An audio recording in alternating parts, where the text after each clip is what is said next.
Today, April 28th, we're here with Mr. Frank Towers, Sr., who is a veteran of the 30th Division, served in World War II, enlisted in the service 1940. Mr. Towers, can you tell us your date of birth? I was born on 13 June 1917. I'm close to 96 years old. Mr. Towers, what city and town did you come from? Well, I was born in Boston, but raised in Vermont. Went to St. Johnsbury Academy, University of Vermont, and then got into service in 1940. And after 3 years of training, I joined with the 30th Infantry Division, and we went overseas in February of 1944. Training in England for about 5 months, and were involved in the D-Day landing in Normandy on Omaha Beach. And I can remember that very well because that was my 26th birthday, 13th of June, the day that I landed. Now, we had been subjected to a certain amount of propaganda about a certain number of Jewish concentration camps, and reading about the torture and slave labor that these Jews were subjected to during the Nazi regime. As we went through France, we saw none of that. We went through northern France, Belgium, Holland, the Battle of the Ardennes, back into Germany, and we saw none of this propaganda. We continued on through into Germany, fighting around the northern flank of the Ruhr industrial area. And in March, the 24th of March, we crossed the Rhine River. Now we're talking about the 24th of March. The end of the war came the 8th of May. So there's a very small window in here now. And we have seen none of this propaganda that they've been feeding to us. And we continued on not knowing about it at all. We captured the city of Brunswick on the 10th of April, and were headed for Magdeburg, which was going to be the last city that we would fight for and liberate. On the 13th of April, between Brunswick and Magdeburg, we came to a small town of Farsleben, a very small town, which we captured very quickly. But there we were surprised in finding a long train of about 40 cars loaded with Jews that had come from Bergen-Belsen concentration camp. This was the first time that we had been subjected to any of the Nazi horror torture program. These 2,500 Jews had been on this train for 6 days with once-a-day stopovers to receive a ration of water, a ration of a cup of soup, which consisted of a pot of water with some potato peelings in it.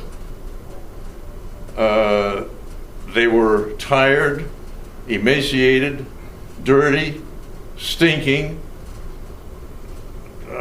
We never saw such horrible looking, almost semi-skeletons. As we opened the boxcars of these freight trains, bodies literally just fell out like sardines being dumped out of a can. Some of them could not stand up. A few actually had died en route, and of course were taken care of and buried immediately. But we had to get our medical battalion in to help medicate these people. We being American, good-hearted and loaded down with food as well as our own ammunition and necessities, we gave them everything that we had. Cigarettes, apples, candy, chewing gum, you name it, we had it. And we gave it to them. And they gobbled it down as fast as they could. It was the first time that they had seen gum, chocolate bars, such things like that. And their bodies were just not acclimated to that type of food, and they immediately threw it up. We actually made them sicker than they were before we gave them the food. So we had to stop giving them our rations, and the medics rationed the food out to them, giving them very small quantities more frequently during the day.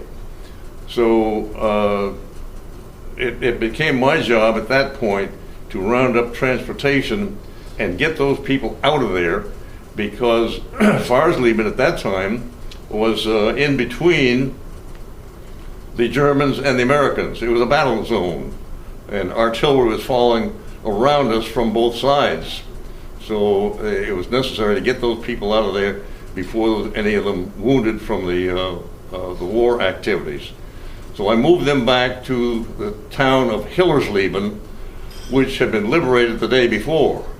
Now, Hillersleben had been a German research center and air base where there was a lot of concrete block buildings, nice homes where the officers had lived, and most of all, a hospital. So this was an ideal place to bring these people and get them situated. They were stripped of their clothing, which were lice infected, and could not. They were so dirty and nasty that we felt that the clothing could not be laundered readily. So it was just piled up and put into a bonfire. The victims then were run through nice showers, given soap and towels, and then they were dusted with DDT. Now, of course, we know today DDT is a carcinogenous material, but at that point in time, it was the best known lice deterrent or killer, and it did the job. So as soon as the people got showered and DDT'd, they were given new clothing, which had been rounded up from the German population in Hillersleben. Then they were assigned to quarters in the barracks or in the private homes, depending on what their status was, and those who were ill were assigned to the hospital. So at that point, my job was done, and I turned them over to the American military government, the American Red Cross, and left them in good hands. And I went about my job, and in effect, I bid them goodbye, good luck, and I went back to my job as a liaison officer. Now, fast forwarding 50, 60 years, I began to wonder whatever happened to those people. And I was able to get from Bergen-Belsen a manifest list of the names of the people who were on that train. Now, the Germans were very meticulous about keeping records, and this was one of the records that existed, and I was able to obtain. The list of people listed their name, their birth date, and their birthplace. So from that, I could determine who the children were of 21 years of age or less, and those who were older. In going through the list, I found that there were about 700 children on that train, age 21 down to 0. I started some research to see what had happened to those people. And immediately I assumed that half of them were deceased because of age and disease and illness contributed to their malnutrition in the years of the Holocaust. So this brought our total down to the possibility that there's 350 people out there, children, who are still living today. I went on the internet, and to date, I have found 250 of those people. Now I'm here at Washington, D.C., at the National Holocaust Museum, where we're having a 20th annual tribute to these survivors and veterans like myself. And I'm in hopes of meeting with 4 of these children survivors tonight at this dinner. 2 of them I have met, 3 of them I have met previously. 1 of them I have never met before. He's a newcomer that I just found in the past week. So as time goes on, I continue to find some of these children or child victims of the Holocaust that were on that train. So here we are today, paying tribute to them. Frank, I'd like to ask you a question. You kept using certain words, but before we get to that, you landed in Normandy, France, on Omaha Beach, correct? Correct. Was that on D-Day, actually? No, I landed on my birthday, the 13th of June, which was 7 days after D-Day. So that's D-Day 7. The initial invasion was done by the 1st and the 29th Infantry Divisions, and we followed directly behind the 29th Infantry Division. And you worked your way through France, and then... Northern France. Northern France. Belgium. Holland. And then into Germany. Okay. You also mentioned the word propaganda, that you were being fed, and you referred to the term as propaganda. That was propaganda by our government, the United States government? It was published generally in the newspapers in the early 40s. And then it was picked up by the Army newspaper, the Stars and Stripes. So periodically we would see articles in there about some Jew had escaped from Auschwitz or Dachau or Buchenwald, and he was telling this wild story about thousands of Jews being tortured. We just couldn't believe that this one Jew is telling about 10,000 or more Jews being tortured. There should be some evidence, some documentation. Why didn't another prisoner escape and tell the story? This is just one weird story from one person. Nobody would believe him. One of these men went back to his hometown in Austria and told a story in the synagogue about the torture of the Jews in Auschwitz. They laughed him out of the synagogue. He died a poor, broken man. Nobody ever believing him. But when Auschwitz was liberated, then they believed.